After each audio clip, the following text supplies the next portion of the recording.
We talked long enough, now it's time to listen. Since there ain't no extra cost, you can still pay attention to the knowledge I kick with the simple intent to try to open your mind and feel my pain. Every day I see my people dying, and it's a shame. Wake up, you better check yourself. If you care about your health, then protect yourself. I keep a condom clutched tight in my palm like it's a bomb, defending myself from this war that's going on. Open up your eyes and tell me what you see. I see the strength in the youth stopping HIV. So if you listen to the words that I had to say, don't hesitate, take a test today. Hey, what's going on, everyone? I'm JonKeL, and welcome to the Vibe Connection, where we get to the real deal on real issues in our community. Now, today's topic is sexual and HIV/AIDS education within the schools. Is the message working? Joining us today, we have JonKeL, a student from Miami-Jackson Senior High School, who I might say is courageous enough to come out and give his team point of view. We also have Mr. Alex Moreno, educational specialist for the HIV/AIDS program under Miami-Dade County Public Schools Life Skills. Thank you both for coming. Okay, now you're sitting in class and the topic sex, HIV, condoms, something like that comes up. What's the vibe? What's the feel like in the room, especially for youth of color? Well, the feel is like the kids, like, you know, they and what is it? They are embarrassed because they don't want their personal life talked about, and they're embarrassed about what their friends might say. So, you know, they quite don't pay attention to that. They don't pay attention to that. Really? Yes. So they feel like because they're in the classroom, they don't have a safe space to voice their opinion on what they feel. Yes, that's right.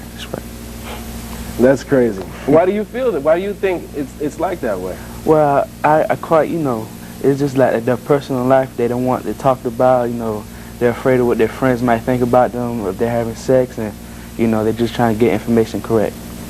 Now, I know this job is not easy. I mean, you already said it, that your manpower, it's only two of you doing all this work.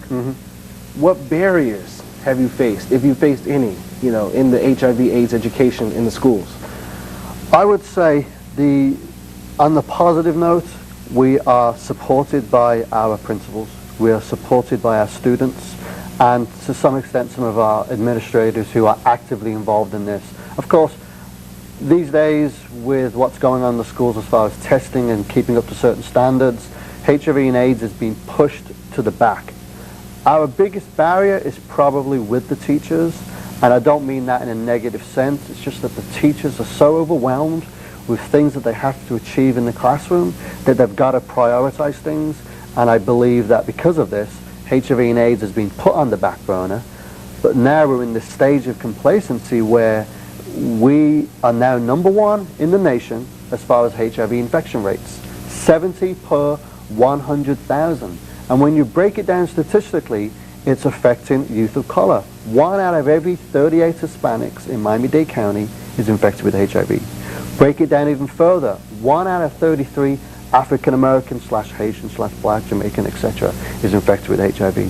Those are unacceptable statistics, and it's up to us as parents and educators and concerned community members to really get on board and get more done. We're lucky that we have the students on board and we have most of the schools on board, but it's going to take a much bigger collective effort to really tackle this problem, and it's a major problem here.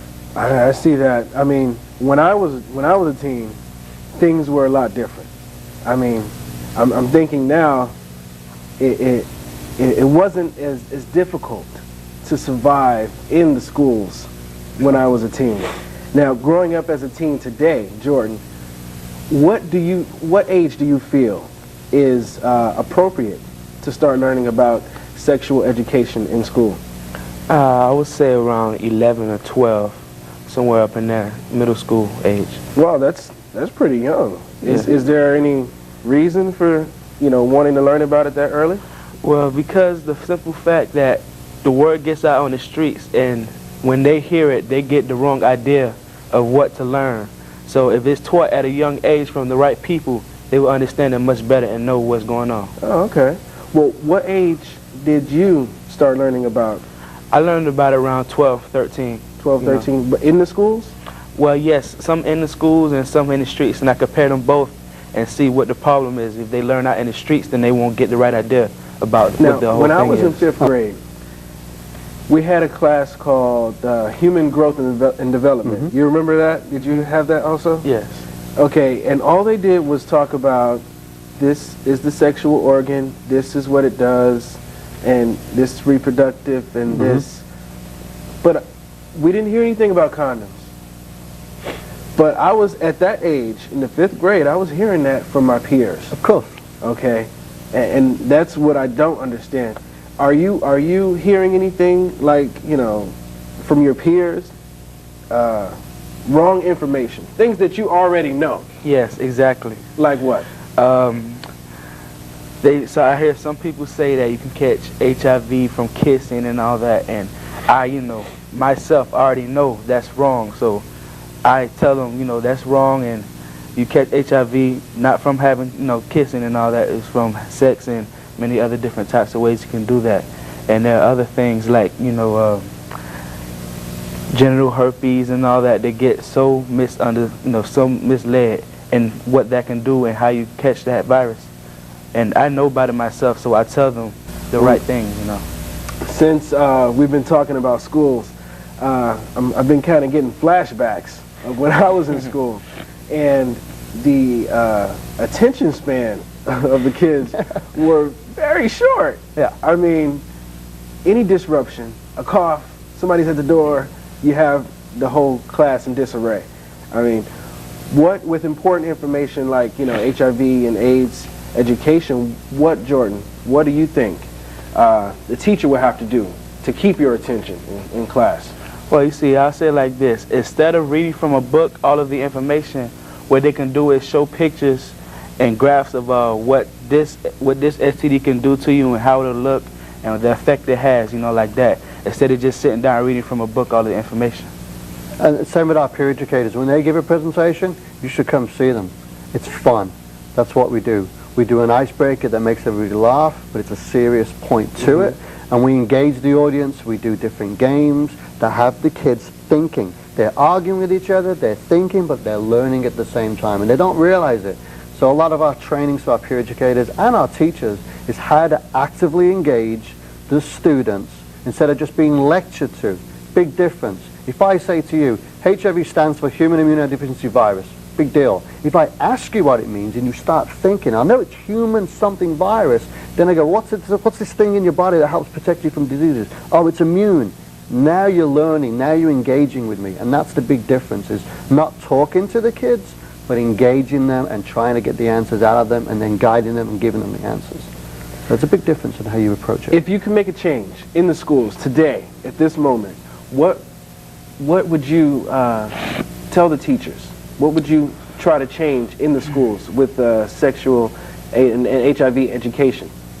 What I would try to change is the attitude they have towards it and what they can do to get the kids out there and understanding and learning and actually wanting to know about this HIV/AIDS STDs thing, you know. Do you think teachers don't know that you know something?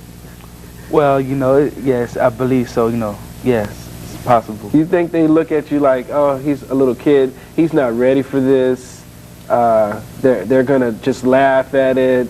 Yes, they do, but what they don't know is that I know probably just as much as they do, you know. Probably more. Yeah. Who knows? Depends on what schools and what teachers. Now, I'm still caught up in the schools thing. Do you ever see wrong information given? Very rarely, because since our program works very closely with the Human Growth and Development Program, we collaborate with our teacher trainings. But actually, I can share a story with you. I was at Milam K8 Center one day, and I was looking through a textbook. The textbook had the wrong information. So if the teacher's using that wrong textbook, the kids are getting the wrong information. But I firmly believe that because of our efforts, joined together, I would say it's got to be 99% of our teachers do have the right information, and the kids are getting the right information when they receive it. Now again, mandated human growth and development in high school is only taught one class, half a credit per year. So again, unless the math teacher gets involved and the language arts teacher gets involved, and utilizing math is a great skill to learn about HIV, you know, infection rates and graphs, etc. You know, language arts, how to really see the social aspects of HIV, how it affects people. That's what we need. We need administration, again, to make sure that this is a #1 priority, and not just hope that the human growth and development teachers will teach it in 10th grade. What happens in 11th and 12th grade? I mean, I was thinking the same thing, because when they taught it to me in high school, it was taught by a PE teacher for a half a year. I mean, you know, half a credit. And that's a great idea to implement it in every class. I mean, it doesn't take the whole day to talk about it, but if they did a little in each class, Exactly. I'm thinking about what kind of difference would that make today. Yeah, and in social studies, we do teach it in 11th and 12th grade. We do look at the social aspects. But again, if the social studies teacher doesn't teach that topic, then we lose those kids. And then you got to look at the FCAT. There's one question on health in the FCAT. That's it. So again, when I talk about administration, I may not be talking about the actual principal of a school per se. I'm talking about the people in power who are making these decisions. It needs to be brought to the forefront, and it needs to be a bigger issue.